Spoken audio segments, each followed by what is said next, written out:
Rachel currently works as a janitor with the Hanush family businesses and is an active member of the Forum House Clubhouse located in Westfield, Massachusetts. Rachel's originally from Virginia and has made Western Mass her home for about 6 years. She comes from a family who values hard work, but her own career path in trucking had been interrupted by mental illness. Since then, she's focused on her recovery, experiencing homelessness and trouble with law enforcement before finding stability through her faith and accepting mental health services. Rachel is resilient, hardworking, and positive, traits that have helped her to become an essential part of the team at work and at the clubhouse. Rachel, come on up. Oh, there you go.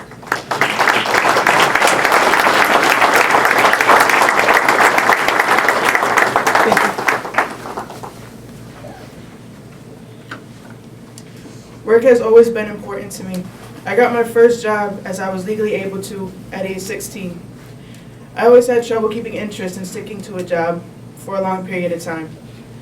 Whether I wanted a break, got bored, or wanted to focus on other things, I honestly didn't think twice about quitting without a 2-week notice.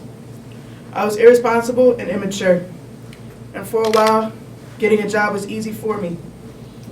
I had my first psychotic break when I was 17 years old. My life and well-being went downhill. I was eventually diagnosed with schizoaffective disorder. I was lost, confused, and in denial. I thought I could continue my life as I once did, but that wasn't the case.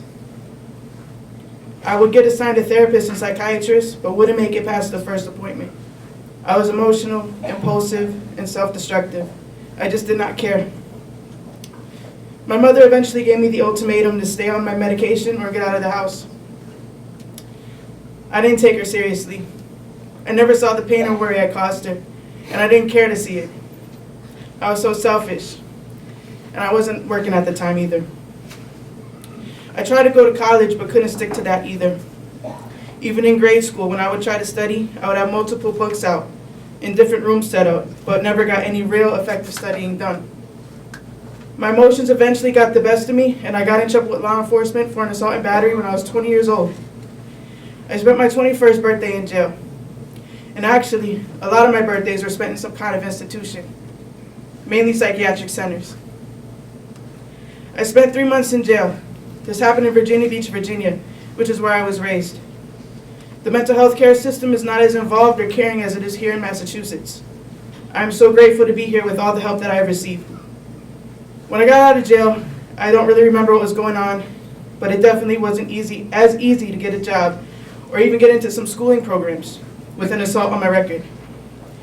Honestly, the stigma attached with my record has affected me and my self-esteem more than the stigma attached with mental illness, because I simply wasn't able to work and go after what I wanted. Stigma attached with mental illness is bad, but I have met so many understanding people, and I see that it is not what defines me.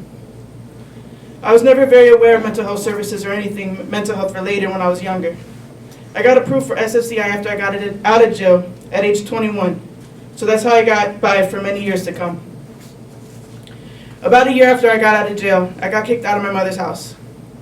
I tried to stay with a friend, but we butted heads too aggressively, so I came up here on a manic whim. My mom's side of the family is from here. I started my 9-hour drive from Virginia to Massachusetts, got stopped for reckless driving in Maryland, but got off on a warning at like 2 o'clock in the morning. I started my drive at midnight and arrived on my aunt's house at 9 o'clock in the morning. They were so confused as to why I was there. My aunt let me crash on her couch for a little while until my dear grandmother said I could live with her.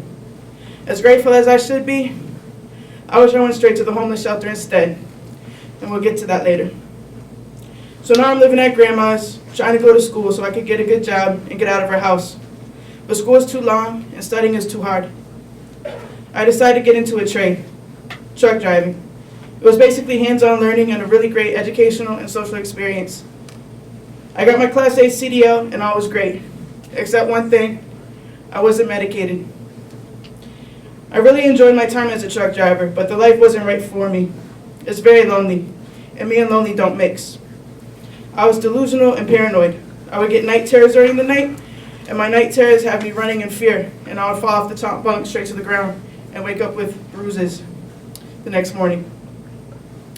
I eventually reached my breaking point. I had another episode. which caused me to professionally resign from my job as a yard jockey. But I was so mad. Mad at the psychiatrist that put me on medication that I wasn't allowed to work on, and mad that they didn't care enough to know I had a job working with heavy machinery that I loved and took pride in. My last episode involved me threatening my grandmother's husband, and the police were called on me. I was facing a felony, but I got seen as not being criminally responsible. The day my episode happened, I got put into a psychiatric center, and when I got out, I wasn't allowed to live with my grandma anymore, which is really a good thing. It wasn't good for my mental health to be there. I was able to get a bed at the Samaritan Inn, a homeless shelter in Westfield, Massachusetts, and from there my eyes opened up and my life started to improve. I first became a member of the Forum House in 2014, but was too lost and confused to take advantage of their support and services. I went back when I was at the Samaritan Inn in 2017 and was involved for a bit.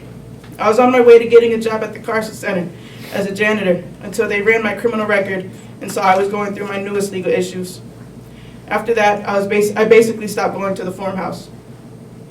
Around that time, I was also involved with ACCS, which was called CBFS at the time. They got me into a respite center when my stay at the Samaritan Inn was over. I was so grateful to have a place to stay. ACCS then helped me get a room at a transitional housing place. I was there until my mother moved up here from Virginia to help me. By this time, I've been consistently medicated and stable.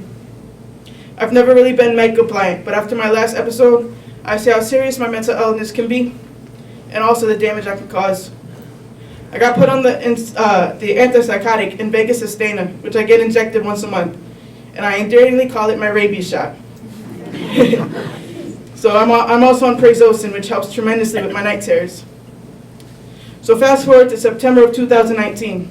I want a job, I'm stable, and my legal issues are behind me. I asked my therapist for a referral to the Forum House.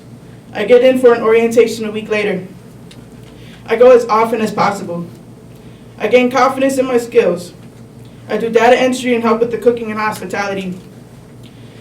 I go on a job tour for transitional employment as a janitor for a local church, but I don't get picked, and I'm totally fine with it. I go to the next one at the Carson Center, another janitorial job, and they chose me to work it. I lasted there for 2 shifts because I then got placed to work at Expert Fitness and Shortstop Bar and Grill for the Hanush family in October of 2019. Before I started working there, I would get told how great of a family and people they were, but I took it with a grain of salt. But let me tell you, this family is so great, nice, kind, understanding, and humble, and I love working for them. Expert Fitness is closing soon, and I was worried about having to get another job. Thanks to the help from a very special staff member from the Forum House, they have decided to keep me on their team at Shortstop Bar and Grill and the Players Edge, which are their batting cages. Forum House has helped me see my potential and continues to guide me in the right direction. They support me in a way that makes me feel validated and reassured in my day-to-day life. Employment for me has always brought a sense of pride and stability.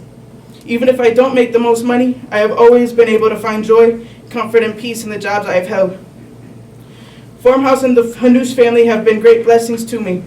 I honestly don't know where I would be right now if I had never stepped foot in the Forum House, and I'm forever grateful. I am blessed and fortunate to be where I am today.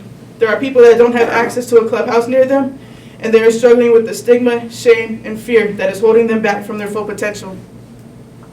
A kind, thoughtful word and a listening ear is all a person needs sometimes to keep moving forward. To be heard and understood is so important for growth and maintenance, and it is always a good day to put your best foot forward. Thank you for listening.